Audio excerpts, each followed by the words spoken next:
दोस्तों, America, Israel और Iran के बीच में जो शांति वार्ता 11 अप्रैल से 12 अप्रैल के बीच में जो हुई थी वो फेल हो गई, जैसे कि आप सबको पता है। अब इससे जियोपॉलिटिक्स में टेंशन बढ़ गई है। फिर से क्रूड ऑयल 100 पार हो चुका है और अब अमेरिका हॉर्मुज स्ट्रेट पे नाकाबंदी शुरू कर दिया कि कोई भी टोल नहीं देगा। पर अब उससे पहले इस पर आता है कि शांति समझौता ये क्यों विफल हुआ। जैसा कि आपको सबको पता कि ये इस्लामाबाद में चल रही थी मीटिंग्स, पाकिस्तान की मेज़बानी में।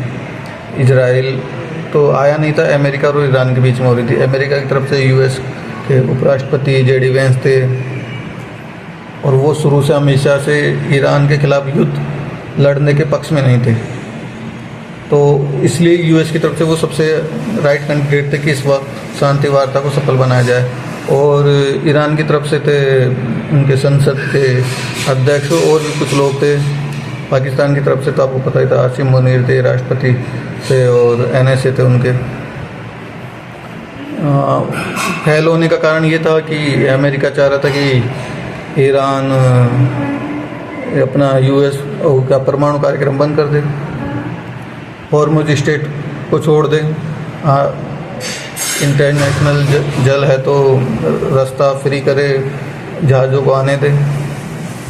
ईरान तो उस चीज़ को लेके अड़ा हुआ नहीं है, लेकिन उसका भी ये कहना था कि भाई हमारे पास हम कोई परमाणु कार्यक्रम नहीं चला रहे, हमारे पास कोई यूरेनियम नहीं है, एनरिच यूरेनियम नहीं है। तो ये तो पहले से ही पता था कि ये शांति वार्ता विफल होगी, तो इसलिए भारत इसमें कूदा नहीं था। और जबकि हमारे यहाँ पे लोग कह रहे हैं कि हाँ भाई विश्व गुरु का क्या रहा, पाकिस्तान का देखो जियोपॉलिटिक्स में कितना कद बढ़ रहा है, कितनी शांति वार्ताएं करवा रहा है देखो। अरे भाई, जो अमेरिका चाह रहा था वही पाकिस्तान कर रहा था। एक्स पे भी उसने ड्राफ्ट बना के भेजा था। तो ऐसा नहीं है कि शांति वार्ताएं कराने से सब लोग विश्व गुरु बन जाते हैं, सुपर पावर बन जाते हैं। कतर है, कतर गल्फ कंट्रियों में तो मेज़बानी करवाता रहता है। ईरान इजराइल के बीच में या और देशों के बीच में कतर ने कितनी बार करवाई। तो ये मैटर नहीं करता है, मैटर ये करता है कि भाई आप इकोनॉमिकली कितने स्टेबल हो और युद्ध में आपके वेपन्स कितने हैं, तो आप उस लिस्ट में कौन से नंबर पर। ये पहले से पता था कि ये वार्ता सफल नहीं होनी, जैसे कि रूस और यूक्रेन में नहीं हो रही। और जहाँ पे डोनाल्ड ट्रंप है जो खुद जिद्दी आदमी है, उसका कोई पता नहीं है कब क्या बयान देता है, कभी क्या करता है। तो ये तो पहले से पता था कि नहीं होने वाली है सफल, इसलिए मोदी जी कूदे नहीं यहाँ पे।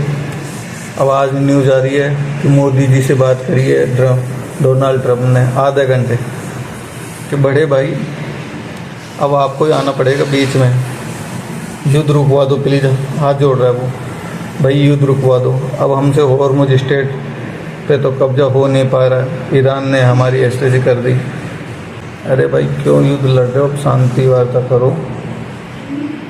हमारे यहाँ पे कुछ इंडिया में अपोजिशन वाले देखो पाकिस्तान क्या कर रहा है और हमारे मोदी जी कुछ नहीं कर रहे हैं। भाई समझो, मोदी जी को पता था क्या करना है क्या नहीं करना है। जब तक वो नहीं कराएंगे शांति वार्ता तो ये सच में शांति वार्ता सफल भी नहीं होगी। और उनको पता है कि डोनाल्ड ट्रंप कैसा आदमी, तो वो बीच में कूदे ही नहीं। लेकिन अब ये है कि क्रूड ऑयल 100 के पार पहुंच चुका है और भी जाएगा। ये डोनाल्ड ट्रंप जब तक यूएस की उसमें पॉलिटिक्स में रहेगा, इसका सेकंड चांस अभी, इसके बाद में तो नहीं बनेगा ये।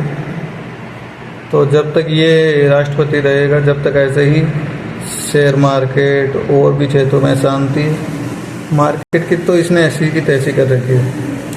ख़ासतौर से सैटरडे को जानबूझ के बयान देता है जिससे कि मार्केट गैप डाउन है गैप अप हो, जो कि ये लोग पहले से ही पोजीशन बना के बैठता है। तो ये ऐसा नहीं, ये बिजनेसमैन भी है दोस्तों, ये मार्केट को भी जानबूझकर ऊपर नीचे करवाता है। ये स्टेटमेंट ही इसीलिए देता है। तो देखते अब क्या होता है, आगे भी अपन इसको कवर करते रहेंगे।